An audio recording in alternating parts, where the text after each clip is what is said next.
Halo teman-teman semuanya, selamat datang kembali di channel ini. Jumpa lagi dengan saya Vicky Himpong. Bagaimana kabar teman-teman semuanya? Aku berharap teman-teman selalu dalam keadaan yang sehat, amin. Video kali ini kita akan sama-sama menyaksikan sebuah cuplikan video, di mana video ini akan menampilkan betapa pemberaninya Menteri Luar Negeri kita Bubretno, yang dimana dalam mewakili Indonesia dalam memberikan pendapat dan pandangan Indonesia itu dinilai begitu berani, bahkan mendapatkan aplaus di sidang PBB.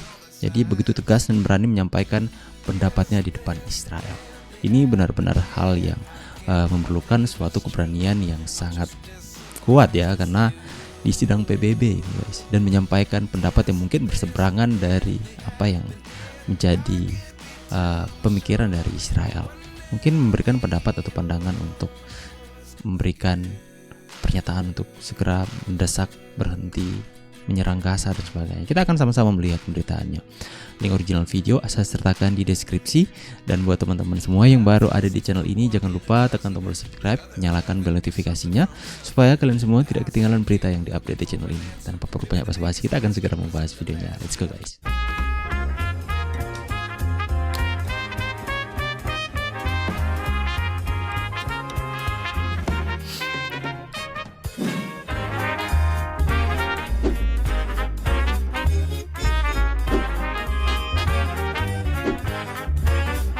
With the people of Palestine. I thank you very much, Mr. Chairman. Ini dia ya. It is our duty to stop the injustice now. Enough is enough. I declare the 10th emergency session of the General Assembly resumed. 3,000 children in Gaza were killed by Israel in the last almost 3 weeks. I repeat, 3,000 children, innocent children, angels, killed in Gaza during the last 3 weeks. A man embraces his mother and pleads like a child. Come back, I beg you. Come back, and I will take you wherever you want. He hugs her and can let go. But there is no time to mourn. More death is on the way. Thank you, Mr. President.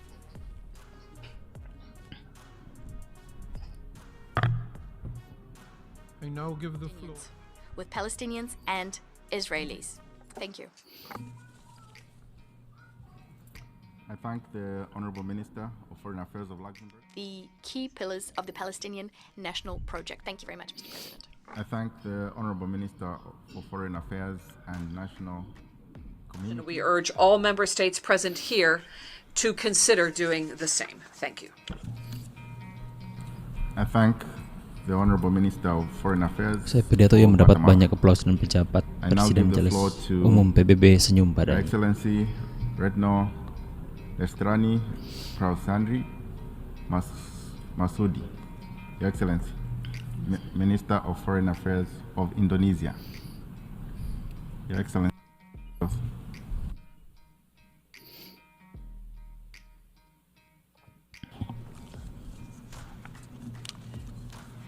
Bismillahirrahmanirrahim. Mr. President, I'm standing here not only as the Foreign Minister of Indonesia, but also as a woman, a mother, and a grandmother. I plead, stop the killing, protect the civilian, let in the humanitarian assistance. Use your heart. Use your heart for justice and humanity. Mr. President, countless times have we stood in this hall to relieve the plight of our Palestinian brothers and sisters. Countless times have we asked the General Assembly for emergency session on the fate of the Palestinian people. Countless times have our hope been crushed due to narrow political interests. The world seems divided in different realities, as if there is a refusal to see the catastrophe in Gaza. The fact is, attacks and killings continue to take place. Yet, amid such a large number of victims, the Security Council failed to take decisive action.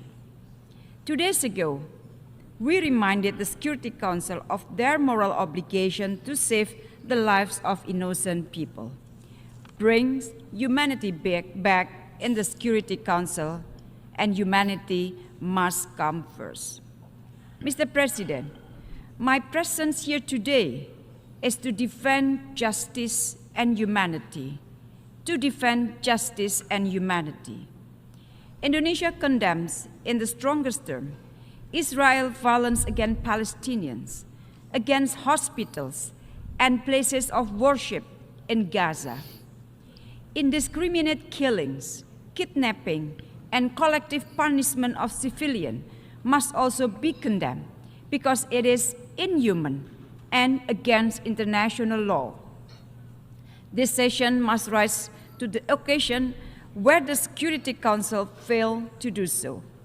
The General Assembly must prove that we, the people of the United Nations, believe in the dignity and worth of human lives. In this regard, a 3+1 concrete steps that we should take. First, stop the aggression to prevent more civilian casualties. The General Assembly should demand an immediate, durable, and fully respected ceasefire. We must be able to avoid future recurrence of the atrocities. The General Assembly should call for accountability, including the establishment of an independent commission of inquiry to investigate this horrifying humanitarian situation. Second, ensure humanitarian access and protection of civilians. I call the General Assembly, together with relevant UN agencies, to step up efforts in providing humanitarian assistance in Gaza. We must continue to support the effort by the UN Secretary-General and key countries to allow humanitarian assistance to take place. With the destruction and human suffering in Gaza, 10, 20, 100 trucks loads of humanitarian goods just not enough. Therefore, the General Assembly must call for an immediate, unrestricted, and sustained humanitarian aid. For our part, we will triple our voluntary contribution to UNRWA and call on the international community to support the UNRWA. Indonesia is also committed to send humanitarian assistance. Third, reject the forced transfer of civilians in Gaza. Colleagues, people should not be forced to move against their will. The call to evacuate the areas of North Gaza adds to the devastation of continuous bombardment of homes, blockade of electricity, gas, fuel, water, and years of collective punishment. This is a crime against humanity. The General Assembly should call for the stop of these evacuation orders, protect civilians, and ensure their safety and well-being, in particular children, and allow their safe movement.